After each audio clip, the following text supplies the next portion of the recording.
ایک ایسی دبنگ قسم کی عورت کے جس کے بارے میں اب پورا پاکستان بات کر رہا ہے، اس نے اپنے آپ کا لوہا ایسے منوایا کہ وہ مردوں کو نہ صرف اپنی انگلیوں پہ نچواتی تھی بلکہ وہ ریاستی اداروں اور ریاستی لوگوں کے بارے بھی مذاق کرتی رہتی تھی۔ تو اس کے پیچھے کس کس کا ہاتھ تھا، اس کے بچپن کی زندگی کیسے گزری، اس نے کن کن لوگوں سے شادیاں کی، اس نے کیسے کیسے قسم کے تعلقات بنائے کہ جس نے اس کو اس لیول تک پہنچایا، اس کا اتنا بڑا منظم قسم کا، اتنا مضبوط قسم کا نظام بنا، تو وہ آج سارا میں آپ کے سامنے رکھوں گا۔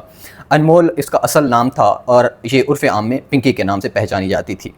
یہ بیسیکلی پنجاب کے علاقے قصور سے تعلق رکھتی تھی اور 14 سال کی عمر میں اس نے گھر چھوڑ دیا تھا کیونکہ یہ بھاگ گئی تھی۔ یہ ماڈل بننا چاہتی تھی اور شاید گھر والے اس کو ماڈل نہ بننے دیتے ہوں گے، لیکن گھر سے بھاگنے کے بعد یہ جو پارٹی کلچر ہے اس کے ساتھ منسلک ہو جاتی ہے اور پھر بعد میں یہ ایک وکیل سے شادی کر لیتی ہے۔ وہ کوئی عام قسم کا وکیل نہیں تھا بلکہ کچھ رپورٹس کے مطابق وہ انٹرنیشنلی کوکین کے ریلیٹڈ جتنی بھی ٹریفکنگ کے نیٹ ورک سے ان سے جڑا ہوا تھا۔ کچھ رپورٹس میں یہ بھی سامنے آیا ہے کہ وہ ملائیشیا میں رہائش پذیر تھا اور پنکی نے یہ سارا کام اس کے ساتھ ساتھ رہتے ہوئے سیکھا ہے۔ حالانکہ وہ یہ کام جتنا وہ ماہر بن چکی تھی اس کام میں، منشیات کے کام میں، اس نے صرف اس سے نہیں سیکھا بلکہ اس نے انٹرنیٹ سے بھی بعد میں اس کو سیکھا ہے اور پھر اپنے نام کا ایک برانڈ بنایا جس کی تفصیلات میں آگے بتاتا ہوں۔ اس کام میں وہ اکیلی نہیں تھی اور کچھ رپورٹس میں یہ بتایا گیا ہے کہ شاید اس کا بھائی بھی اس کے ساتھ ملوث تھا۔ اس کے سابقہ شوہر سے اس کی طلاق ہو گئی تھی یا نہیں ہوئی تھی، اس کی کوئی رپورٹ تو سامنے نہیں آئی ہے، لیکن ایک انویسٹیگیشن ریسورس کے مطابق پنکی کو اس سے پہلے کہ ابھی اس کو کراچی میں گرفتار کیا گیا تو پنجاب میں بھی ایک بار گرفتار کیا گیا تھا اور پھر 7 کروڑ کی رشوت کے بعد اس کو چھوڑ دیا گیا تھا۔ ایک رپورٹ نے یہ بھی بتایا ہے کہ لاہور کے ایک ڈی ایس پی لیول کے پولیس آفیسر نے کہ جس نے اس کو گرفتار کیا تھا اس کے ساتھ یہ ریلیشن شپ میں آ گئی تھی اور پھر کچھ عرصہ کے بعد ان دونوں نے آپس میں شادی کر لی تھی۔ اس ڈی ایس پی نے پنکی سے کافی پیسے بھی لیے ہیں اور ان کی جو ٹرانزیکشنز ہیں ان کا بھی انکشاف ہوا ہے، کافی رپورٹس میں ذرائع کے مطابق وہ بھی سامنے آئی ہیں۔ اور اس ڈی ایس پی نے مبینہ طور پر انہی پیسوں سے جو وہ پنکی سے لیتا ہوتا تھا اسے 2 بنگلے بھی خریدے ہیں۔ اب یہ کیس پنکی کا انٹرسٹنگ اس وقت ہوتا ہے جب اب کچھ دنوں پہلے اس کو کراچی کے علاقے گارڈن کی پولیس نے ایک انٹیلیجنس ایجنسی کے ساتھ مل کے گرفتار کیا اور اس کے بعد بہت ہوشربا قسم کے انکشافات سامنے آئے۔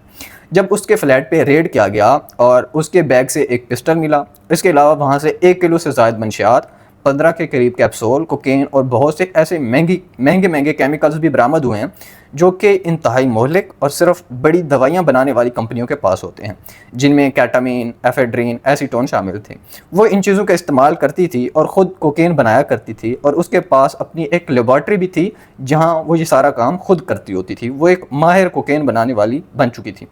اب وہ جو نارمل کوکین بناتی تھی اس کا 1 گرام 25,000 میں بیچتی تھی، جبکہ اعلیٰ قسم کی گولڈن سٹاک کی جو کوکین ہے وہ 40,000 میں بیچتی۔ ان قیمتوں سے اندازہ ہوتا ہے اور دیگر ذرائع سے بھی اس چیز کا ہمیں رپورٹ سامنے آئی ہیں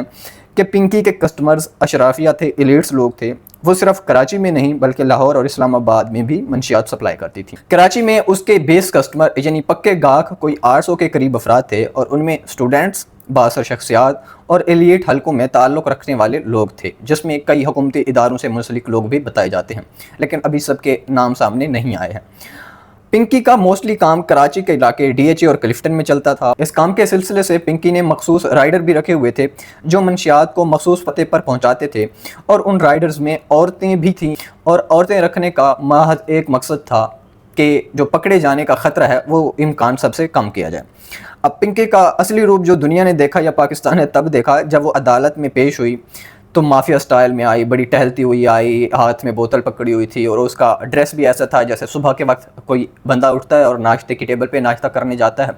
اور اس کی پرسنالٹی میں، اس کے حلیے میں جو اعتماد نظر آ رہا تھا، کانفیڈنس نظر آ رہا تھا،